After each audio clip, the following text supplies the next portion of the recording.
Olá meninas e meninos, sou o professor Cirineu da Matriz Curricular de Física.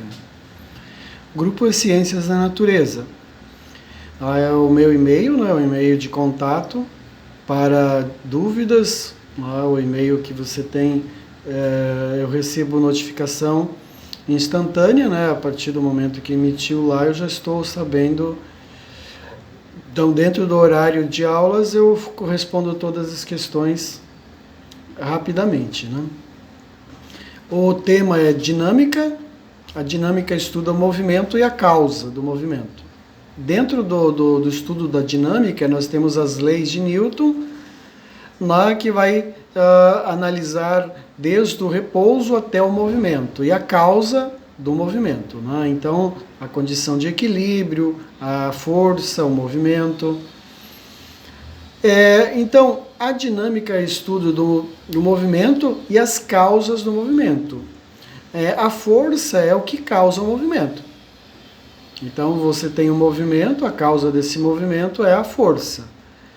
Então, a reunião, ou um conjunto de forças, ou melhor dizendo, nós chamamos de força resultante. Um conjunto de forças somadas, elas produzem um resultado, uma resultante. E a resultante, se for uma resultante diferente de zero, então você vai ter um movimento. Caso contrário, nós vamos ter a condição de equilíbrio, que é o repouso. Então, a dinâmica estuda o movimento e a causa do movimento. A força, então, é uma grandeza, que nós já falamos sobre grandeza vetorial, mas eu vou voltar aqui fazendo uma introdução, que vetorial, toda grandeza física, ela apresenta uma forma de medida. Se ela é vetorial, então ela tem direção, tem sentido, e tem ainda a intensidade. A intensidade é chamada de módulo. Módulo é o valor numérico e a unidade. Então, uma grandeza, quando é vetorial, ela tem direção, sentido, e também tem a intensidade, que é o módulo. A força é vetorial. Então, ela tem direção, tem sentido, e tem a intensidade dessa força. A grandeza escalar, que eu mostrei lá no início para vocês, ela é uma grandeza que apresenta só a intensidade, o módulo, Então ela apresenta só valor numérico e unidade. A escalar não tem direção e sentido. A vetorial possui direção e sentido. Existem vários tipos de força na natureza, Então nós temos a força, por exemplo, a força de interação mecânica, o atrito, que eu vou mostrar para vocês, é uma força de interação mecânica. A força da gravidade é uma interação mecânica, só que ela é a distância, é diferente do atrito, que precisa dois corpos em contato. Para haver o atrito tem que haver contato. Já a gravitacional não, é uma força que atua à distância. Mesmo no contato ainda, mas ela atua à distância. Uma força motora, alguém empurrando, ou no ar, por exemplo, o arrasto no ar. Existe uma força chamada de arrasto, quando se projeta um avião, um automóvel, um carro, é medida a força de arraste para diminuir o atrito, Então, através da força de arraste, nós conseguimos medir o atrito, diminuir o atrito no ar. E existe uma força chamada de empuxo, que ela é proporcionada quando um objeto está mergulhado dentro de um líquido ou mergulhado no ar. Então, o arraste é diferente de empuxo. Um cabo tensionado, existe uma força chamada de tensão, que é uma força de contato. A força magnética já é a distância, é um campo, chamada força de campo. A força gravitacional, por exemplo, de uma estrela atraindo um astro menor, ou do Sol atraindo a Terra, é uma força que atua à distância. Então tem dois tipos de força, a força de contato e a força à distância, que é chamada de campo. A força elétrica, umas partículas elétricas girando em torno de um ponto central, que é o núcleo. Aí existem as forças dentro do núcleo atômico, é a força forte, a força nuclear, a força fraca. Então, a força de campo, como foi falado, ela existe à distância. Por exemplo, a gravitacional. O campo de gravidade da Terra, ele provém da concentração de matéria na Terra. Então, a matéria, ela faz com que exista um campo em torno que é chamado campo gravitacional. Já na eletricidade existe o campo também, uma força de campo, só que elétrica. Então uma partícula elétrica, ela gira em torno dela, existe um campo, e esse campo atuando faz com que exista a força elétrica. A magnética é a força que provém de ímãs. Tá? Então a força magnética vem de ímãs, que é uma força de campo também. Um ímã é um material chamado, que vem do óxido de ferro, né? O óxido de ferro, a molécula óxido de ferro, ela tem essa propriedade de atrair outros materiais de ferro. Então ela atrai. Né? Mais lá no terceiro ano vocês vão analisar a origem, os tipos de metais, né, que são atraídos ou não. Então, a força de contato, como o próprio nome diz, é uma força que atua no contato físico. Tá? E uma força muito importante que vocês vão ver é o atrito. Quando duas superfícies estão em contato, entre elas, quando há tentativa de movimento, essa força de atrito ela se manifesta. Quando há tentativa de movimento, ela se manifesta. É uma força que existe a partir do contato. A força motriz, por exemplo, de alguém tentando empurrar um objeto, uma pessoa empurrando uma caixa, um carrinho, é uma força de contato. E essa força normal é chamada também força de contato, mas ela recebe o nome de normal. Quando o objeto ele está em contato com uma superfície, essa superfície reage, certo? Ela tem uma reação de não deixar o objeto entrar na superfície ou penetrar a superfície. Então ela reage. E essa força que a superfície reage em não deixar o objeto penetrar é chamada de contato. E essa força de contato tem um nome que é normal. A própria força da gravidade também atua no contato, mas é uma força de campo e uma força de contato. Bom, então, nós falamos sobre forças, né, e o instrumento, né, usado na aula prática. Eu vou fazer uma aulinha prática para mostrar as leis de Newton e o dinamômetro medindo força. Então nós vamos medir tanto a força no instrumento, como vamos medir a massa através de manipulação algébrica. Né? Então o instrumento que mede a força é o dinamômetro.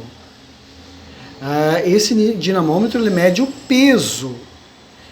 Há uma confusão muito grande, né, nos alunos quando estudam as leis de Newton, confundem a massa de um corpo com o peso do corpo. Peso do corpo nós vamos ver mais para frente que é a força da gravidade. E a massa é a concentração de matéria que o objeto possui. Então o dinamômetro ele mede o peso, mas não mede a massa. Mas você pode, por manipulação algébrica, chegar à massa. Então o dinamômetro mede. Há uma discussão muito antiga em relação ao movimento e à causa do movimento, né? Que o Aristóteles ele viveu cerca de 4 séculos e meio antes de Cristo, tá? Cerca aí de 400 anos antes de Cristo, Aristóteles viveu na Grécia Antiga, e o Aristóteles afirmava que para existir movimento teria que ter uma causa. Se retirasse essa causa, o objeto entraria em repouso, indefinidamente, ficaria ali indefinidamente. O Galileu, já do século XVI, né, o Galileu do século XVI, viveu na Itália. Então, o Galileu ele corrigiu as ideias dos cientistas anteriores a ele, incluindo principalmente o Aristóteles, dizendo lá experimentalmente, também provando isso com matemática, que o objeto ele pode continuar o movimento. Então, na ausência de força, ele pode continuar esse movimento. Então, a característica que o Galileu deu para essa condição é chamada de equilíbrio. A condição de equilíbrio do Galileu. O equilíbrio pode existir no movimento, pode existir no repouso. Se o objeto estiver parado, nada atuar sobre ele para retirar ele desse estado de repouso, ele vai continuar parado. Se existir alguma coisa que, algum agente físico, vamos dizer, que provoque a alteração desse estado, ele pode entrar em movimento e se retirar essa causa, ele vai continuar esse movimento. Então o Galileu chamou de condição de equilíbrio. Pode existir movimento sem a causa. O Newton, também no mesmo século do Galileu, século XVI para XVII, o Newton nasce no ano que Galileu morre. E ele diz lá nos trabalhos dele, que ele publica, principalmente na Filosofia Natural, né, onde ele descreve as leis do movimento, o Newton diz que ele está amparado em todo o conhecimento dos cientistas anteriores a ele, principalmente a Galileu, Aristóteles. O Newton tem várias contribuições na ciência, além da religião, a teologia, ele tem na astronomia, com a lei da gravitação universal, né, onde ele descreve a atração das massas. Também a matemática, com o cálculo diferencial integral, muito importante isso, principalmente para vocês que vão entrar no ensino superior, vão estudar o cálculo diferencial integral. E também o Newton tem nas leis da mecânica, né, as leis da mecânica clássica, ele define as 3 leis do movimento. A primeira lei do Newton é chamada de inércia. O Galileu chamou de condição de equilíbrio. Ou seja, se não existe força atuando, o objeto fica parado. Mas se existir uma força atuando e essa força for retirada, esse objeto pode continuar o movimento, desde que nós tenhamos as condições de equilíbrio. O que é o equilíbrio? Todas as forças juntas produzem uma resultante zero. A força resultante é zero, há equilíbrio. Aí tem 2 condições para que isso, para ser válida a inércia, né? A resultante das forças tem que ser zero, mais para frente eu vou mostrar o que é força resultante. E então ele pode continuar parado se estiver parado, repouso. Ou ele pode continuar em movimento, retilíneo uniforme, se não houver força atuando sobre ele. Então ele vai continuar em movimento uniforme, em linha reta, com a velocidade vetorial, velocidade vetorial constante. A segunda lei de Newton, bom, só aqui tem o exemplo voltando aqui na primeira lei, a pessoa dentro do ônibus, se o ônibus acelera, a pessoa é jogada para trás. Por que isso? Porque ele estava parado em relação ao solo. O ônibus estava parado e a pessoa parada em relação ao ônibus e ao solo. Como o ônibus arranca, acelera em relação ao solo, o passageiro tende a continuar em equilíbrio com o solo, parado. Então, por isso ele é lançado para trás, porque ele tende a ficar em repouso em relação ao solo. Se essa mesma pessoa estiver dentro do ônibus e o ônibus acelerar, ele é jogado para trás. E se ele frear, aí ele é lançado para frente, porque ele estava em movimento em relação ao solo. E ele tende a continuar em movimento em relação ao solo. Então, dependendo do referencial adotado, essa pessoa poderia estar em repouso ou em movimento. Dependendo do referencial adotado, um objeto pode estar em movimento ou repouso. Desde que eu considero a condição de equilíbrio.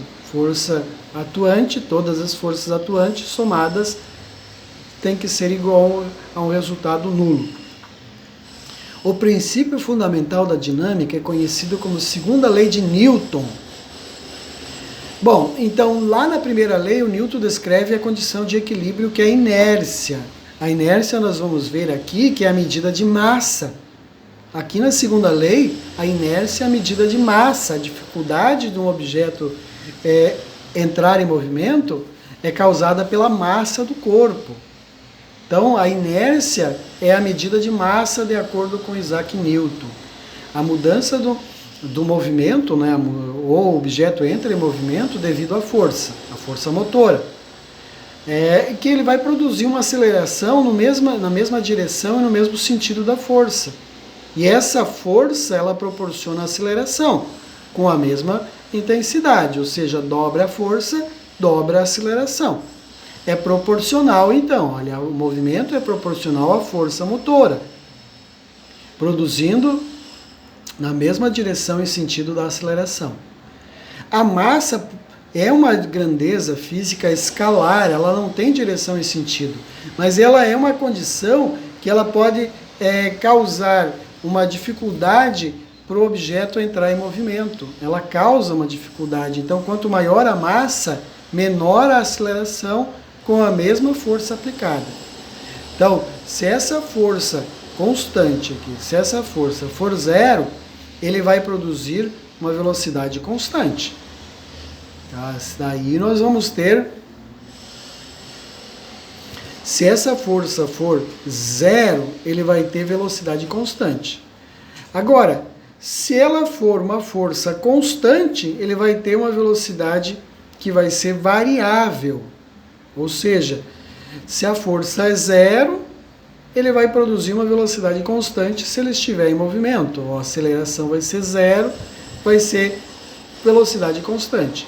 Se estiver aplicando uma força constante, a velocidade vai ser variável e a aceleração vai ser constante.